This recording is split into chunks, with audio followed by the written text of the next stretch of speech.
ओम शांति। आज 18 अगस्त 2026 साकार महावाक्य प्रातः मुरली बाबा कहते मिठे बच्चे शुणाशुणी कथा उपरे विश्वास कर नहीं। जदि केही ओलटा सीधा कथा शुणाऊ थांती तबे गोटे कान शुणी अन्य कान बाहर कर दियो।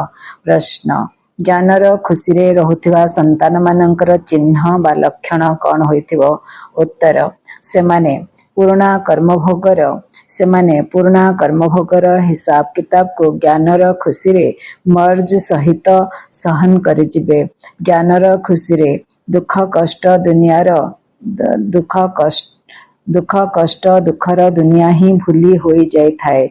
बुद्धि रे रही थाए एबे तो आमे खुशीर दुनिया को जाउछु। रावण ही अभिशाप दे दुखी कर देछि। वर्तमान बाबा आसीछंती सेही दुख कष्टर दुनिया रू बाहर करी खुशीर दुनिया को नहीं जीवा पाए। गीत बजेले बाबा तुम्हें पाके हमने जहान पा लिया, जमीन तो जमीन आसमान पा लिया। ओम शांति।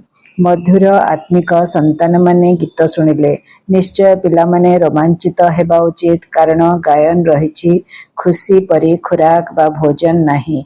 एबे तुम समस्त आत्मिक संतान मानंको अविनाशी बाबा मिलिछंती। अविनाशी बाबा तो जणे ही अटंती और पिला माने जानिछंती जे जेबे अन्य माने संतान हेबे तांकर मध्य लोम टांकुरी उठिबो। तुमे जानिछ हमर राज्य थिला पुणी हराइलु, एबे पुनर्बार राज्य नेउछु। भारतवासी निमंते यह खुशी खबर अटेना, किंतु जेतेबेले भल भावरे शुणिबे एवं बुझिबे वास्तव रे यह खुशीर कथा अटे। कल्प कल्प धरी बाबा आसुछंती। बाबांक जन्म वृत्तांतर मध्य एहिठारे गायन रहिछि। जहा सबु पर्व पालन हेउछि ताहा वर्तमान समय अटे। बाबा आसी तुमको बहुत सहज रास्ता बताइछंती। मनुष्य मानंकर अनेक प्रकार दुख रहिछि। एठारे ज्ञानर खुशी रे सेही दुख कष्ट सबु दूरीभूत हो जाउछि। जेपरी कोनोसी रोग ठीक हेबा अवस्था को आसिले समस्ते खुशी होई थांती, रोग आदि दुखर कथा जेपरी भूली जाई थांती। बाप घर सासु घर मित्र संबंधी समस्ते खुशी होई जाई थांती। तुमे जानिछ आमे समस्ते विश्वर मालिक थिलु, पुणी रावण अभिशाप देला। एहा हेउछि दुख कष्टर दुनिया, पुणी काली हेब खुशीर दुनिया। खुशीर दुनिया को मने रखी दुखर दुनिया आदि को भूली जिबा दरकार। यह तम प्रधान दुनिया अटे। भिन्न भिन्न प्रकारर कर्मभोग रहिछि। अबला मानंको उपरे मध्य केते अत्याचार हेउछि। अनेक प्रकारर विघ्न आसुछि। एही विघ्न कर्मभोगर दिन आउ अल्प समय रहिछि। बाबा धैर्य देउछंती। आउ अल्प दिन रहिछि। कल्प पूर्वरु मध्य होइथिला। कर्मभोगर हिसाब किताब चुक्तु करबाकू हेबो। खुशी रे एसबु सहन करि चलो। बाबा और संपत्ति को मने पकई चलो। ओलटा सीधा कोनोसी काम कर नाही, नचेत आहुरी दंड मिलिबो, पदभ्रष्ट होइजिबो। पिला मानंकर काम हेउछि एकमात्र बाबांको मने पकाइबा। बाबा कहउछंती मते मने पकाइबे तुमर विकर्म विनाश होइजिबो, हिसाब किताब चुक्तु होइजिबो। बाकी अल्प समय रहिछि। हिसाब किताब चुक्तु करि चलो, कारण तुमे अंध मानंकर सहारा अट। तुमे भी बाबांको मने पकाओ, अन्य मानंको मध्य रास्ता बताओ। विघ्न बहुत आसिबो।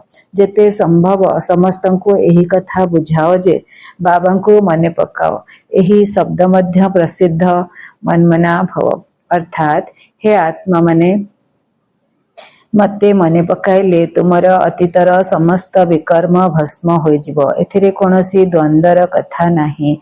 केवल एक बाबांको मने पकाइले तम प्रधान रु शत प्रधान होइजिबो।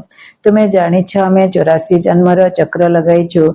एही चक्र रे घुरी चलिछु। पुणी आमे घुरिबु मध्य। एहा हेला पुराणा दुनिया, पुराणा शरीर। एहा को भूली जिबाकू हेबो। एहा हेउछि आत्मा मानंकर बेहद्र सन्यास। से मानंकर हेला हद्र सन्यास माने सांसारिक सन्यास। घर द्वार छाड़ी चली जाती। तांकर मध्य ड्रामा रे अभिनय रहिछि। पुणी एही परी हेबो बेहद्र सन्यास माने एही दुनिया रे रहिकरी काम क्रोध लोभ मोह अहंकार रु वैराग्य करिवा माने सन्यास करिवा। आउ घर परिवार रहीकरी मध्य भगवान को याद करिबा माने बाबा को याद करिबा माने शरीर संबंधी मानक सहित टू मच अटैचमेंट रे रहिबानी। तांकर मध्य ड्रामा रे अभिनय रहिछि। सन्यासी मानकर मध्य ड्रामा रे अभिनय रहिछि। पुणी एहीपरि हेब सेकेंड परे सेकेंड जहा बीतीगला ताहा ड्रामा पुणी सेही ड्रामार पुनरावृत्ति हेब। शास्त्र सबु भक्ति मार्गर पुस्तक अटे। भक्ति परे ज्ञान सीढ़ीर चित्र काहाकु भी बुझाइबा बहुत सहज अटे। मुख्य चित्र निज घरे मध्य रखि पारिबो। त्रिमूर्ति मध्य संपूर्ण स्पष्ट अटे। उपरे शिव अछंती, ब्रह्मा विष्णु शंकर मध्य सूक्ष्मवतनवासी पुणी उच्चरु उच्च सर्वोच्च भगवान अटंती। पिलामाने मध्य बुझुछंती जेउठी बाबा रहुछंती ताहा आम आत्मा मानकर निवास स्थान परम धाम, जहाको निर्वाण धाम मध्य कहा जाए, शांति धाम मध्य कहा जाए। एका कथा शांति धाम नाम सठिक अथवा निर्वाण धाम अर्थात वाणीरु ऊर्ध्व धाम ताहा तो शांति धाम होई गला, ताहा शांति धाम अटे। पुणी रही सुख और शांति और संपत्ति धाम। सुख शांति और संपत्ति धाम अर्थात स्वर्ग धाम। पुनर्बार होइथाए दुख और अशांति धाम अर्थात नरक। सुख धाम रे तो असरंती संपत्ति रही। आज कौन अच्छी काली कौन हेब। बाबा कहते आज तुम पाखे कौन अच्छी काली को तुम्हें स्वर्ग रे हेब, संपत्तिर मालिक हेब। आज कलिजुगर शेष समय, काली हेब सत्यजुगर आदि। राति दिनर पार्थक्य रही। कहती मध्य ब्रह्मा और ब्रह्मा मुख वंशावली ब्राह्मण मानकर दिन और राति। दिन रे अछंती देवता माने, रात्रि रे अछंती शूद्र। रात्रि रे शूद्र अछंती, मझिरे तुमे ब्राह्मण अछ। एही संगम युग विषय केही जानि नाहंती। मनुष्य तो बिल्कुल संपूर्ण घोर अंधकार रे अछंती। तेणु सेमानंकु उज्जवल आलोक को आनिबा तुम संतान मानकर कर्तव्य।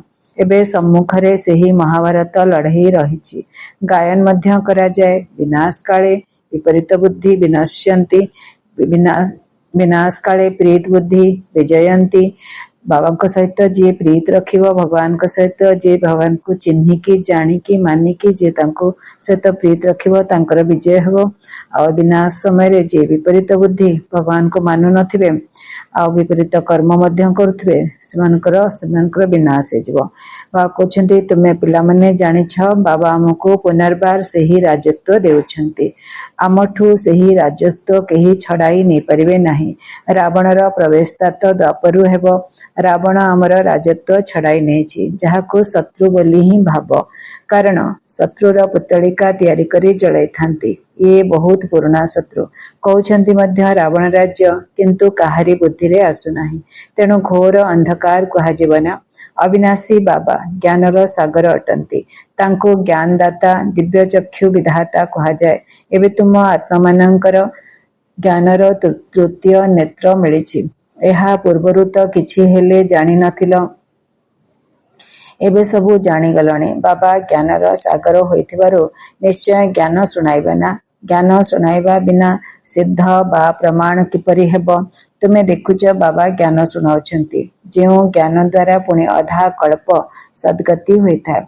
भक्ति मध्य अधा कल्प पय चलिबो।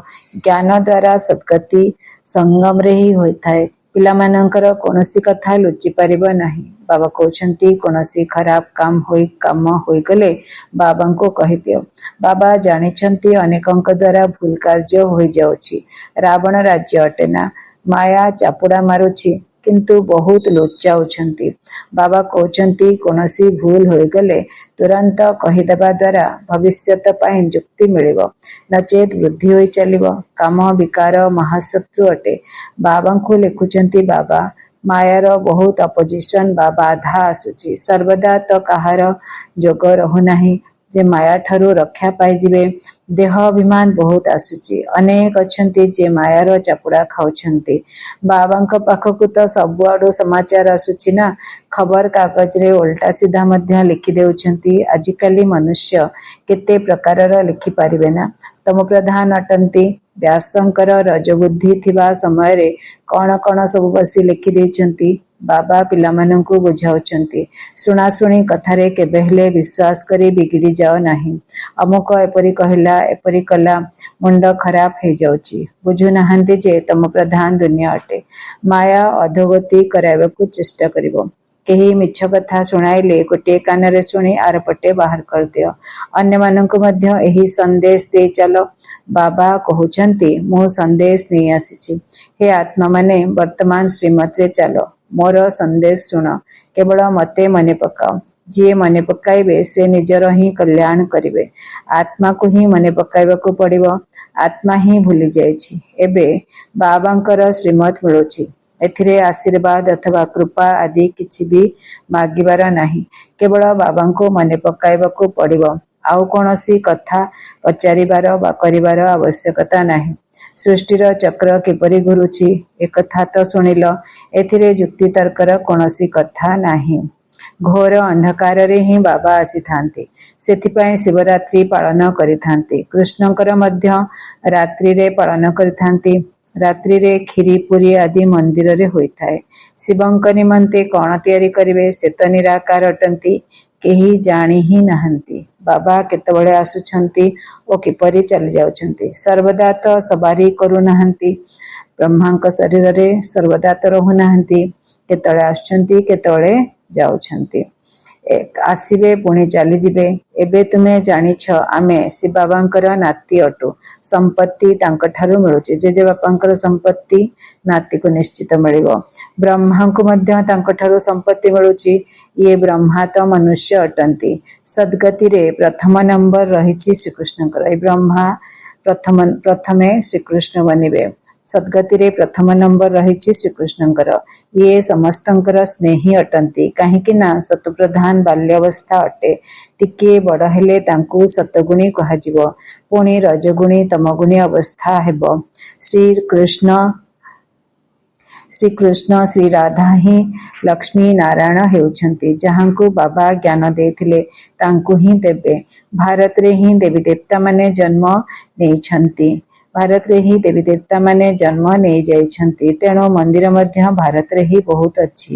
ଖ୍ରୀଷ୍ଟିଆନ ମାନଙ୍କର ଚର୍ଚ୍ଚରେ ଖ୍ରୀଷ୍ଟଙ୍କର ଚିତ୍ର ଦେଖିବ। ଚାରିଆଡ଼େ ଯୀଶୁଖ୍ରୀଷ୍ଟଙ୍କର ଚିତ୍ର ଦେଖିବାକୁ ମିଳିବ। ଦେବତାମାନଙ୍କର କେତେ ଢେର ମନ୍ଦିର ରହିଛି। ବାବା ଆସିଛନ୍ତି ଆମକୁ ମନୁଷ୍ୟରୁ ଦେବତା କରାଇବା ପାଇଁ ଅଥବା ଭାରତକୁ ସ୍ୱର୍ଗ କରିବା ପାଇଁ। ଆମେ ବାବାଙ୍କୁ ମନେ ପକାଇ ପାବନ ହେଉଛୁ। ବାବାଙ୍କ ସହିତ ଆମେ ମଧ୍ୟ ଭାରତକୁ ସ୍ୱର୍ଗ କରୁଛୁ। ଯେପରି ଆମେ ବାବାଙ୍କ ସାଥିରେ ଆସିଛୁ। ଭକ୍ତି ମାର୍ଗରେ ଦେବତାମାନଙ୍କ ମନ୍ଦିର ଓ ମୂର୍ତ୍ତି ଗୁଡ଼ିକ ତିଆରି କରିବାରେ କେତେ ଖର୍ଚ୍ଚ କରିଥାନ୍ତି। ଉତ୍ପତ୍ତି କରି, ପାଳନା କରି, ପୁଣି ବିନାଶ କରିଦେଇଥାନ୍ତି। ଯେମିତି ଦୁର୍ଗା ପୂଜା କରନ୍ତି। ଫାଷ୍ଟ ମୂର୍ତ୍ତିର ରଚନା କରନ୍ତି, ତାପରେ ତାକୁ 10 ଦିନ ଯାଏଁ ପାଳନା କରନ୍ତି, ତାପରେ ବିନାଶ କରନ୍ତି ମାନେ ବିସର୍ଜନ କରିଦିଅନ୍ତି। 9 ଦିନ ଭିତରେ ହିଁ ପାଣିରେ ବୁଡ଼ାଇ ଦିଅନ୍ତି। ମୂର୍ତ୍ତିମାନଙ୍କ ପ୍ରତି ବହୁତ ସ୍ନେହ ରହିଥାଏ। କଲିକତାରେ ନବରାତ୍ରି ବହୁତ ପାଳନ କରିଥାନ୍ତି। ବାବା କହୁଛନ୍ତି ସେଇ ସବୁ କଥା ଏବେ ଆଶ୍ଚର୍ଯ୍ୟ ଲାଗୁଛି। ଆଗରୁ ଆମେ ମଧ୍ୟ ଏହିପରି ଅଭିନୟ କରୁଥିଲୁ। କୋଟି କୋଟି ଟଙ୍କା ଖର୍ଚ୍ଚ କରୁଥିଲୁ। କେତେ ଅନ୍ଧଶ୍ରଦ୍ଧା ରହିଛି।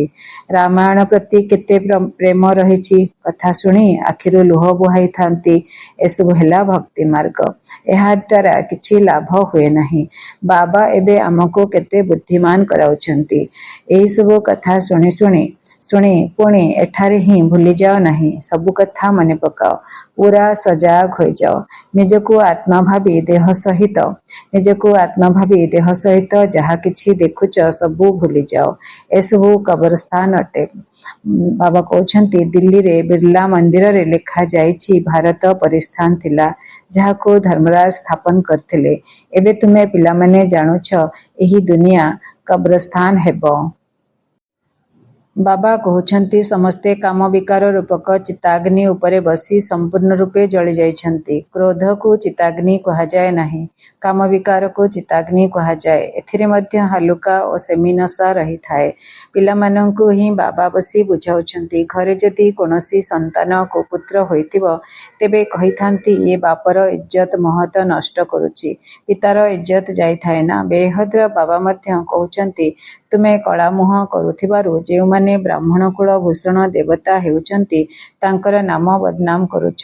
ତୁମେ ପିଲାମାନେ ଜାଣିଛ ମୁଁ ପବିତ୍ରତାର ଶକ୍ତି ଦ୍ୱାରା ହିଁ ଭାରତକୁ ପୁନର୍ବାର ଶ୍ରେଷ୍ଠାଚାରୀ ଦୈବୀରାଜ୍ୟ କରାଉଛି। ତୁମ ନିମନ୍ତେ ଏହା ସାଧାରଣ କଥା ଅଟେ। ଦେଖୁଛ ମହାଭାରତ ଲଢ଼େଇ ମଧ୍ୟ ଦଣ୍ଡାୟମାନ। ଏହା ଦ୍ୱାରା ହିଁ ସ୍ୱର୍ଗର ଦ୍ୱାର ଖୋଲିବ। ଶାସ୍ତ୍ରରେ ମହାଭାରତ ଲଢ଼ାଇ ଦେଖାଇଛନ୍ତି, କିନ୍ତୁ ତାପରେ କ'ଣ ହେଲା ଏକଥା ଦେଖାଇ ନାହାନ୍ତି। କହିଦେଉଛନ୍ତି ପ୍ରଳୟ ହୋଇଗଲା। ଗୋଟିଏ ପଟେ କୃଷ୍ଣଙ୍କର ମାତା ଗର୍ଭରୁ ଜନ୍ମ ଦେଖାଉଛନ୍ତି, ଅନ୍ୟପଟେ ପୁଣି କହୁଛନ୍ତି ଅଶ୍ୱତ୍ଥ ପତ୍ରରେ ଆଙ୍ଗୁଠି ଚୁଚୁମି ଆସିଲେ କିଛି ହେଲେ ବୁଝୁନାହାନ୍ତି। ସେଠାରେ ତ ଗର୍ଭମହଲରେ ଅତି ଆରାମରେ ରହିବେ, ବାକି ସାଗରର ପତ୍ର ଉପରେ କ'ଣ ଭାସି ପାରିବେ? ଏହା ଅସମ୍ଭବ ଅଟେ। ତେବେ ଏସବୁ ଡ୍ରାମା ତିଆରି ହୋଇଛି, ଯାହାକୁ ତୁମେମାନେ ଜାଣିଛ। ପ୍ରତି କଳ୍ପରେ ଏହିପରି ହୋଇଥାଏ। ଏବେ ପିଲାମାନଙ୍କୁ ନିଜର କଲ୍ୟାଣ କରିବା ସହିତ ଅନ୍ୟମାନଙ୍କର ମଧ୍ୟ କଲ୍ୟାଣ କରିବା ଉଚିତ। ଏହା ହେଉଛି ମୂଳ କଥା।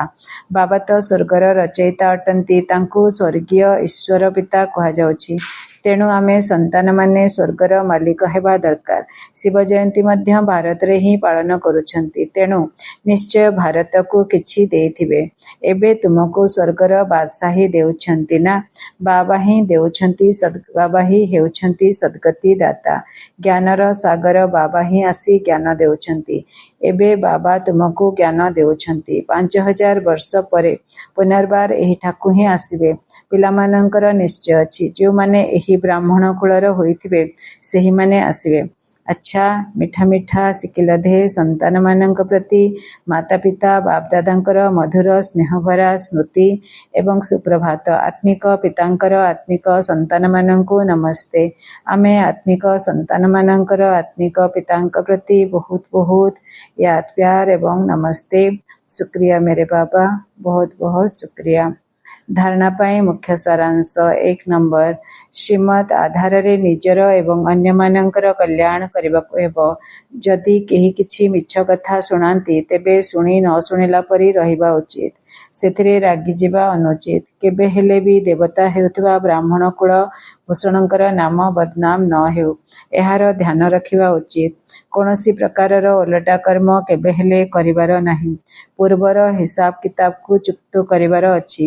ବାବା ବରଦାନ ଦେଉଛନ୍ତି, ନିଶା ଏବଂ ନିଶାନା ଅର୍ଥାତ୍ ଲକ୍ଷ୍ୟର ସ୍ମୃତି ଦ୍ୱାରା ସର୍ବ କର୍ମେନ୍ଦ୍ରିୟ ଗୁଡ଼ିକୁ ଶୃଙ୍ଖଳିତ ଭାବରେ ଚଲାଉଥିବା ମୁକୁଟ ଏବଂ ସିଂହାସନ ଅଧିକାରୀ ଭବ। ସଙ୍ଗମ ଯୁଗରେ ବାପଦାଦାଙ୍କ ଦ୍ୱାରା ସବୁ ପିଲାମାନଙ୍କୁ ମୁକୁଟ ଏବଂ ସିଂହାସନ ପ୍ରାପ୍ତ ହେଉଛି।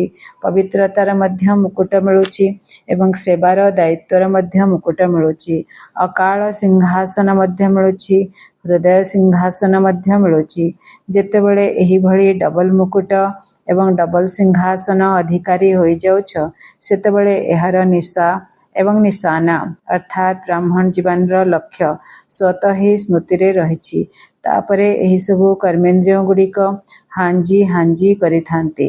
ଯେଉଁମାନେ ନିଜର ମୁକୁଟକୁ ତଥା ସିଂହାସନକୁ ଛାଡ଼ି ଦିଅନ୍ତି, ସେମାନଙ୍କର ଆଦେଶକୁ କୌଣସି ବି କର୍ମେନ୍ଦ୍ରିୟ ରୂପକ କର୍ମଚାରୀ ମାନନ୍ତି ନାହିଁ। ବାବା ସ୍ଲୋଗାନ ଶୁଣାଉଛନ୍ତି, ଦୁର୍ବଳ ସଂକଳ୍ପଗୁଡ଼ିକ ହିଁ ପ୍ରସନ୍ନଚିତ୍ତ ପରିବର୍ତ୍ତେ ପ୍ରଶ୍ନଚିତ୍ତ କରିଦେଇଥାନ୍ତି। ୟ ବ୍ୟକ୍ତିସାରେ ହେଁ ଅପବିତ୍ରତାର ବୀଜକୁ ମଧ୍ୟ ସମାପ୍ତ କରି ସମ୍ପୂର୍ଣ୍ଣ ସ୍ୱଚ୍ଛ ଏବଂ ପବିତ୍ର ହୁଅ। ଈଶ୍ୱରୀୟ ସେବାର ବଡ଼ରୁ ବଡ଼ ପୁଣ୍ୟ ହେଲା ପବିତ୍ରତାର ଦାନ ଦେବା। ନିଜେ ପବିତ୍ର ହେବା ଏବଂ ଅନ୍ୟମାନଙ୍କୁ ପବିତ୍ର କରିବା ହିଁ ପୁଣ୍ୟ ଆତ୍ମା ହେବା। କାହିଁକି ନା କୌଣସି ଆତ୍ମାକୁ ଆତ୍ମଘାତ ମହାପାପରୁ ରକ୍ଷା କରୁଛ।